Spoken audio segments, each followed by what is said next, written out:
우리 말씀을 보겠습니다. 우리 말씀은 역대상 20장 4절에서 8절의 말씀을 보도록 하겠습니다.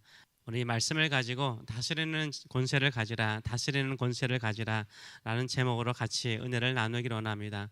다윗의 최대의 숙적은 블레셋이었습니다. 블레셋과의 전쟁을 오늘 본문에 나와 있는데, 블레셋 민족과의 전쟁에서 힘든 이유 중에 하나가 그들 안에는 거인족의 후손들이 살고 있었습니다. 이 거인족의 후손들을 훈련하여서 이스라엘 백성들에게 큰 위협을 주었습니다. 겁을 주고 두려움을 주었습니다. 그게 바로 다윗과 골리앗 전쟁을 통해서 우리가 충분히 알 수 있습니다. 전쟁의 가장 앞장을 서서 전쟁을 독려하고 용기를 심어주어서 적들을 제압하는 일에 거인족들을 잘 사용했습니다. 이 거인족 후손 가운데 대표적인 한 사람이 이미 언급한 다윗과 싸웠던 골리앗입니다. 블레셋 민족 안에는 골리앗과 같은 키가 큰 장수가 몇 사람 있었습니다. 오늘 본문에는 예로서 세 사람이 나와 있습니다. 4절에는 십배라는 블레셋 거인을 후사 사람 십부개가 죽였다라고 말하고 있습니다. 이 십부개는 다윗의 용사 30인 가운데 한 사람으로 언급됩니다. 4절의 말씀을 보게 되면 이후에 블레셋 사람들과 게셀에서 전쟁할 때 후사 사람 십부개가 키가 큰 자의 아들 중에 십배를 쳐 죽임에 그들이 항복하였더라라고 말하고 있습니다. 5절에서는 가드 사람 골리앗의 아우 라흐미를 야일의 아들 엔하난이 죽였다라고 언급하고 있습니다.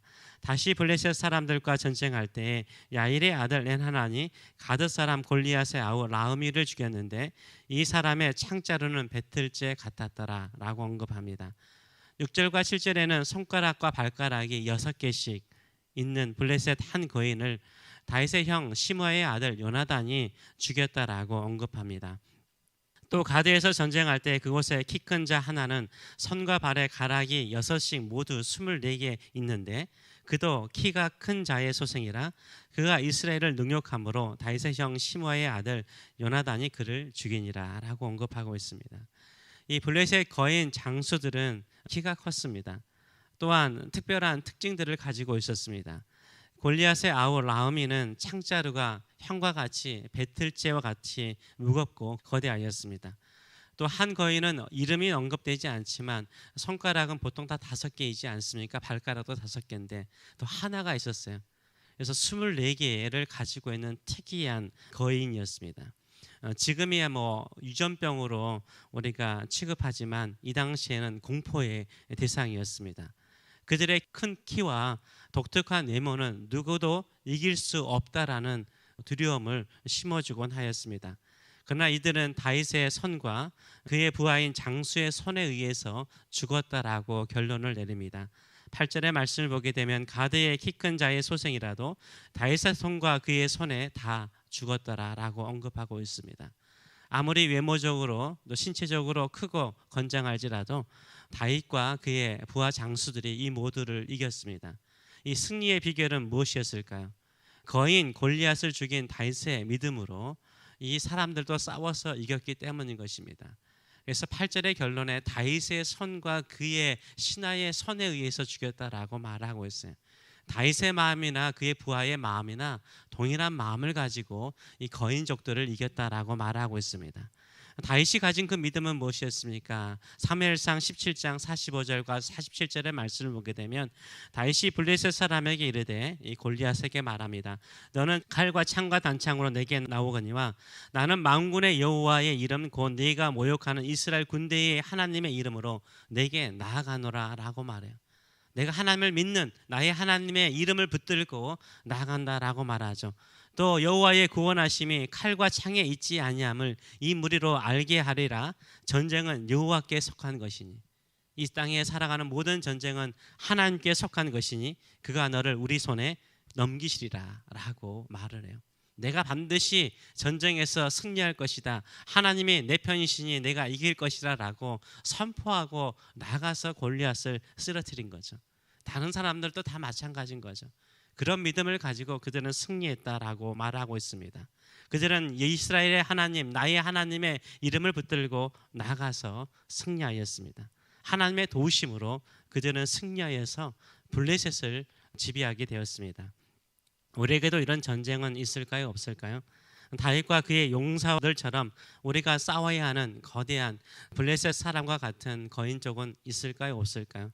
여러 조건을 따져보면 우리가 감당할 수 없는, 우리가 싸울 수 없는 그런 조건과 능력을 가지고 있는 사람들이 우리의 대적으로서 우리 주변에도 있습니다. 우리가 믿는 하나님을 조롱하고 모욕하더라도, 하나님을 믿는 하나님의 백성을 조롱하고 모욕하더라도 도저히 싸울 수 없을 것처럼 느껴지는 세력들이요, 우리 주변에 있어요. 그들이 거대한 여론일 수 있죠. 언론일 수 있습니다. 그들이 강한 세상 정부일 수 있어요. 그들이 철저한 논리와 철학을 가진 사상이거나 문화이거나 교육일 수 있습니다. 하나님을 모욕하고 교회를 조롱하는 세력이 거대한 언론이나 강한 세상 정부이거나 또 문화나 교육일 수 있는데, 그들의 세력이 너무나 크기 때문에 이길 수 없다라고 생각할 수 있죠. 또 우리를 조롱하고 무시하는 사람이 세상적으로 너무나 크게 성공해요. 성공한 사람이에요. 그렇기 때문에 우리가 싸울 수가 없어요. 그럴지라도 다윗과 그의 용사들처럼 싸워야 할까요? 도저히 우리가 이길 수 없을 것 같은 그들과 맞서 싸워야 될까요? 우리의 믿음으로 싸워야 될까요? 우리는 맞서 싸워야 되는 줄 믿습니다. 맞서 싸우셔야 돼요. 이 세상에는 지배하는 자와 지배를 받는 자가 있어요. 중간은 없어요.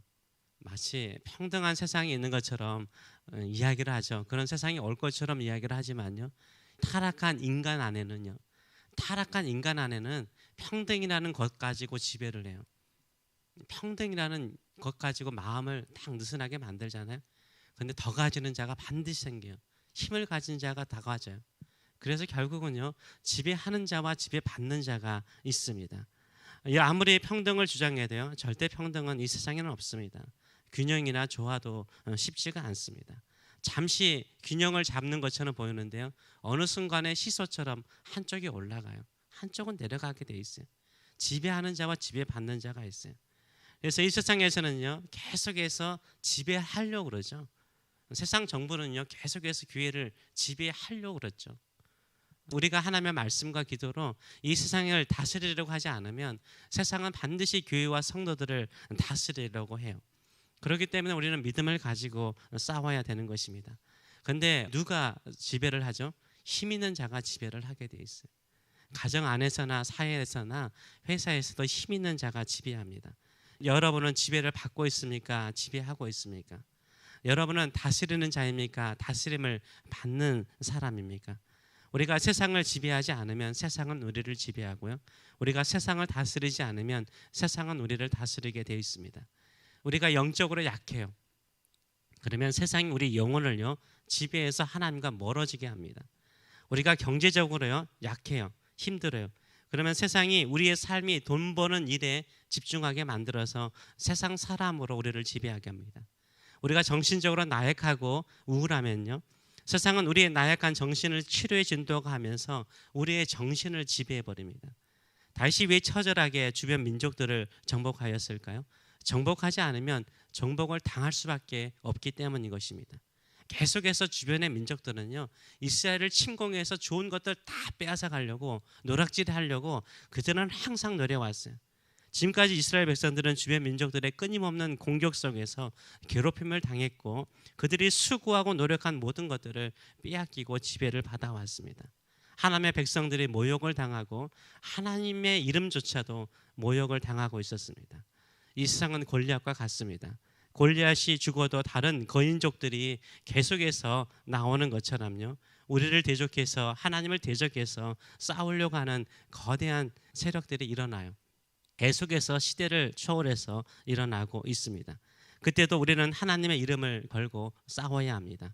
하나님이 다스리는 이 세상에 되게 하여 주셔서 기도하시는 저와 여러분 되시길 축원합니다. 나도 이 세상의 사상이나 철학이나 문화나 세력에 의해서 지배받는 사람이 아니라 주의 이름 걸고 싸워서 이기는 자가 되게 해달라고 기도하시기 바랍니다. 그래서 우리는 새벽마다 기도해야 됩니다. 이 세상을 다스리며 주의 이름을 높이는 자가 되게 하여 주셔서 경제적으로 세상에 지배받지 않도록 경제적으로 풍성하게 축복하여 주셔서 기도하시는 저와 여러분 되시길 축원합니다.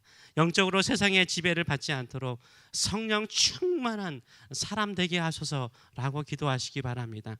정치적으로 세상에 눌려서 늘 화내고 짜증내고 세상 사람들이 원하는, 세상의 세력이 원하는 그런 감정, 그런 마음 가지지 말게 하여 주시고, 내 마음이 건강하고 밝고 환하고 긍정적인 자세를 가지고 내 주변을 지배하는 사람 되게 하여 주셔서 기도하시는 저와 여러분 되시길 축원합니다. 주변 사람들이 성공이나 형통에 눌리지 말고 하나님을 신실하게 믿고 나가면 하나님께서 우리를 복되게 하실 것이라는 믿음을 가지고 나가시는 저와 여러분 되시길 축원합니다. 이 세상을 다스리고 내 주변을 믿음과 말씀으로 다스리고 나가시는 저와 여러분 되시길 축원합니다. 하나님께서 이 세상을 다스리고 통치하고 계십니다.